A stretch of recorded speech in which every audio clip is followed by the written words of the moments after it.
اور اتر پردیش سے ایک اور اہم خبر آپ کو دے دیں، عبداللہ اعظم پر مقدمہ درج ہوا ہے۔ ضابطۂ اخلاق کی خلاف ورزی کی پاداش میں عبداللہ اعظم اور ان کے 26 حامی نامزد کیے گئے ہیں، ساتھ ہی 70 نامعلوم افراد پر بھی مقدمہ درج کیا گیا ہے۔ دراصل بنا اجازت جلوس نکالنے کا ان پر الزام ہے۔ سوار سے سماجوادی پارٹی کے امیدوار ہیں عبداللہ اعظم۔ تو ایک اور اہم خبر یو پی سے آپ کو دے دیں، عبداللہ اعظم پر مقدمہ درج کیا گیا ہے۔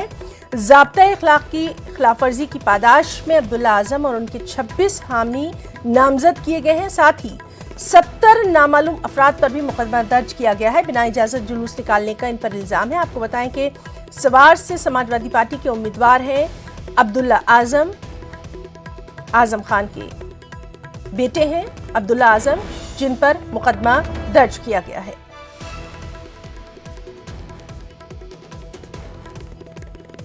تو عبداللہ اعظم پر ضابطۂ اخلاق کی خلاف ورزی کی پاداش میں مقدمہ درج کیا گیا ہے۔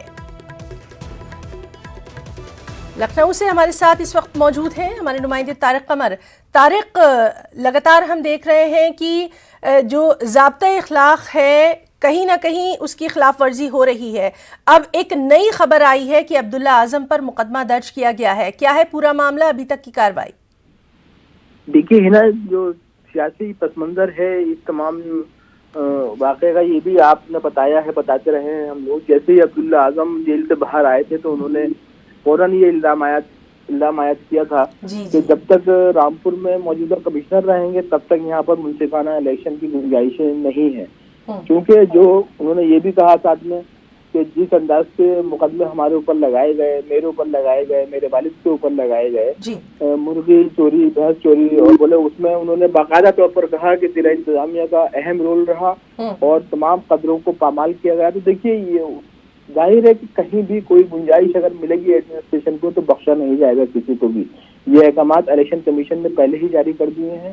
تو دیکھیے ان کے اوپر الزام یہی ہے، جو ویڈیو وائرل ہوا ہے، کہ جیسے ہی نومینیشن فائنل ہوا ہے تو اس کے بعد باقاعدہ لوگ اکٹھے ہوئے ہیں، جلوس کی شکل بنی ہے اور پھر یہ مقدمہ ان کے اوپر قائم کیا گیا ہے۔ لیکن دیکھیے ایک بات یہ بھی کہ سوار سے پہلے بھی وہ ایم ایل اے رہے ہیں عبداللہ اعظم، اور موجودہ پس منظر بھی سب کو معلوم ہے، اور ساتھ ہی جو ان کے سیاسی حریف ہیں، سخت سیاسی حریف ہیں نوید میاں، ان کے بیٹے بھی سوار سے ہی ظاہر ہے کہ میدان سیاست میں ہیں، اور وہ خود ایک اپنا دل سے جو کہ این ڈی اے کی ایک حلیف جماعت ہے اس میدان میں اتر رہے ہیں، تو یہ اس کے سیاسی پس منظر کو بھی نظر انداز نہیں کیا جا سکتا۔ جی طارق، بالکل صحیح آپ کا تجزیہ ہے، اور اب اس کے بعد کیا کچھ بیان سامنے آتا ہے اس پر بھی لگاتار ہماری نظر بنی ہوئی ہے۔ بہت بہت شکریہ آپ کا تمام تر جانکاری کے لیے طارق قمر۔